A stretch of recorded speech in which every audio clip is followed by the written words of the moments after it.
చుట్టూ చిమ్మ చీకటి. హోరున గోదారమ్మ పరవళ్ళు. అప్పటివరకు తనతో ఆనందంగా గడిపిన తల్లి, చెల్లి కళ్లముందే గోదారమ్మ ఒడిలో కలిసిపోయారు.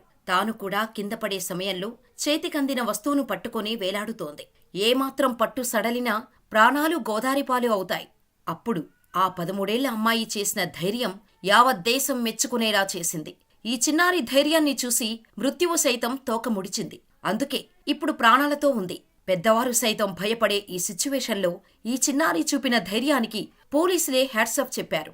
ఇంతకీ అసలేం జరిగిందంటే, ఇదిగో అమాయకంగా చూస్తున్న ఈ 13ఏళ్ల చిన్నారి పేరు కీర్తన. తల్లి పేరు సుహాసిని. గుంటూరు జిల్లా తాడేపల్లిలో ఉండేవారు. సుహాసినికి, భర్తకు తరచూ గొడవలు జరిగేవి.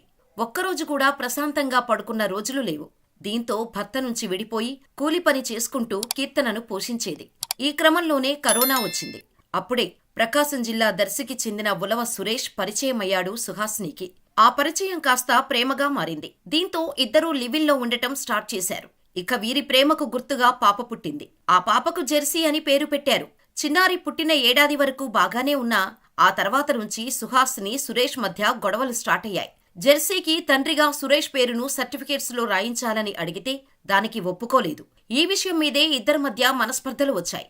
ఎప్పటికైనా సుహాసిని ఉంటే తనకు ఇబ్బంది అవుతుందని సుహాసిని సహా ఇద్దరి పిల్లల్ని చంపేయాలని ఫిక్స్ అయ్యాడు. ప్లాన్లో భాగంగా రాజమండ్రిలో బట్టలు కొందామంటూ ముగ్గురిని కారులో తీసుకుని బయలుదేరాడు.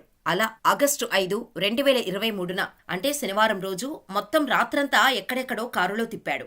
ఆగస్టు 6 ఆదివారం తెల్లవారుజామున 4 గంటల ప్రాంతంలో రావులపాలెంలోని గౌతమి పాత వంతెన దగ్గరకు తీసుకొచ్చాడు. ఇక్కడ వ్యూ పాయింట్ చాలా బాగుంటుందని సెల్ఫీ తీసుకుందామంటూ చెప్పి సుహాసినిని, ఇద్దరు కూతుర్లను రైలింగ్ దగ్గర పిట్టగోడ మీద నిలబెట్టాడు సురేష్. వారు కూడా సెల్ఫీ తీసుకుంటామని సంతోషపడ్డారు. వారిని నమ్మించిన తర్వాత ఒక్కసారిగా వారందరినీ నదిలోకి తోసేశాడు. ఆ వెంటనే కనీసం వెనక్కి కూడా తిరిగి చూడకుండా ఫ్రాక్షన్ ఆఫ్ సెకండ్స్ లోనే కారులో వెళ్లిపోయాడు సురేష్. అయితే సుహాసిని, జెర్సీ మాత్రమే నదిలో పడిపోయారు. 13ఏళ్ల చిన్నారి కీర్తనకు వంతెన పక్కగా వేసిన కేబుల్ పైపు చేతికి అందటంతో దాన్ని గట్టిగా పట్టుకుని వేలాడుతూ ఎవరైనా రక్షిస్తారేమో అని గట్టిగట్టిగా కేకలు వేసింది. ఒక్క చేత్తో పైపు పట్టుకుని వేలాడుతూనే గట్టిగా కేకలు వేయటంతో మొదలుపెట్టింది. కళ్ళు పొడుచుకున్న కానరాని చీకటిపైన కింద హోరెత్తే గోదావరి. అయినా కీర్తన భయపడకుండా రక్షించమంటూ కేకలు వేయటం స్టార్ట్ చేసింది. కాసేపటికి కీర్తనకు తన జేబులో ఉన్న ఫోన్ సంగతి గుర్తుకొచ్చింది. దీంతో ఒక చేత్తో పైపును పట్టుజారిపోకుండా గట్టిగా పట్టుకుని ఫోన్ జాగ్రత్తగా బయటకు తీసి నదిలో పడిపోకుండా పట్టుకుని డైల్ 100కి ఫోన్ చేసింది. తన తల్లి, చెల్లి కొట్టుకుపోయారని, తాను మాత్రం చేతికి అందిన వస్తువును పట్టుకుని వేలాడుతున్నా అంటూ భయంగా చెప్పింది.